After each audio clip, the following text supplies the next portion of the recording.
Welcome to the Storytime Adventures for Adults video series.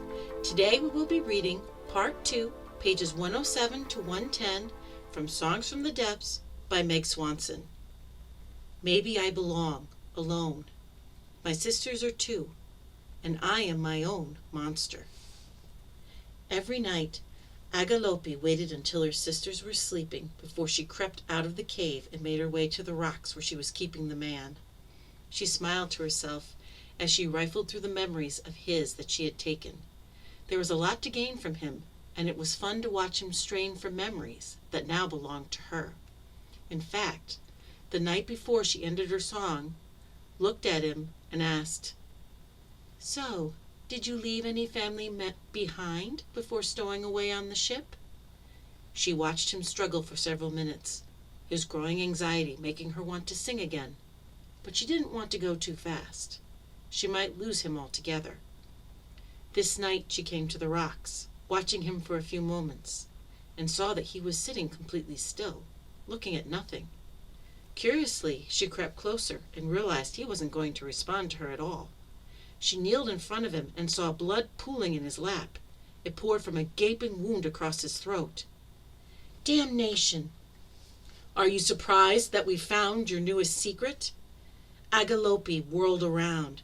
Peisinoe and Thelxiepeia stood up from their hiding spot. "How dare you keep another one from us?" "You said that I could have this one if I could catch him. I caught him. He was mine to do with what I pleased." "I meant you could eat if you found him, not keep him as a pet." Aglaope looked up at her sister. "He wasn't a pet. He was feeding me, and feeding me well.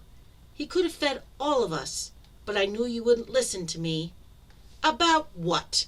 A new way to do things? You can't keep doing things your way. That's what got us banished. You wanted to side with Persephone. It was her mother that assigned us to her. We were to report everything. But there you were, staying silent when Persephone was planning to run away." Aglaope stood staring agog at her sister. "You mean planning to have her own life outside of the one with her mother and Zeus? I still don't even know how Demeter found out what was happening. Thank the gods that Hades came for her early. It wasn't your choice to make to keep that from Persephone's mother. We were in her employ, not her daughters.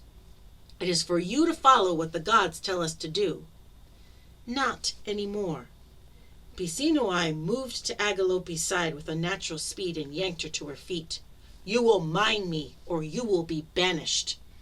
Peisinoe and Thelxiepeia pulled Aglaope away from the sailor's body and hauled her back to their cave. Once they were inside their cave, Peisinoe and Thelxiepeia shoved Aglaope down onto her nest, its bones biting into her skin. Aglaope pushed herself into a sitting position and looked at her sisters. "Please, I beg of you. I know you both feel betrayed, but if you would just listen." This time it was Thelxiepeia who spoke. "No, I'm done with the fighting. Peisinoe asked you for one thing, to kill and eat. You never listen." Aglaope's mouth fell open. Thelxiepeia never spoke to her that way. She never spoke to anyone that way. "Sister, I'm sorry you feel this way." "No, no more false apologies. You have taken matters into your own hands too often.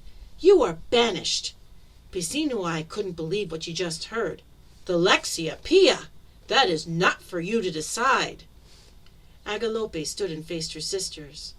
"No, she's right. I don't belong here anymore. I'll leave tomorrow at sunset. I'll let the sea decide my fate, as do the travelers that visit us." Peisinoe nodded. "We will see you off then." This was Part 2, pages 107 to 110 from Songs from the Depths by Meg Swanson. We will continue reading Part 2 next week. If you can't wait until then to hear how the story goes, feel free to purchase the book at www.megswanson.me. If you would like to contribute to these series, please feel free to become a patron on Patreon. Details for joining are on my website, www.reneeannhughes.com. And also please subscribe to this YouTube channel so you won't miss any new videos. Goodbye! And thanks for listening.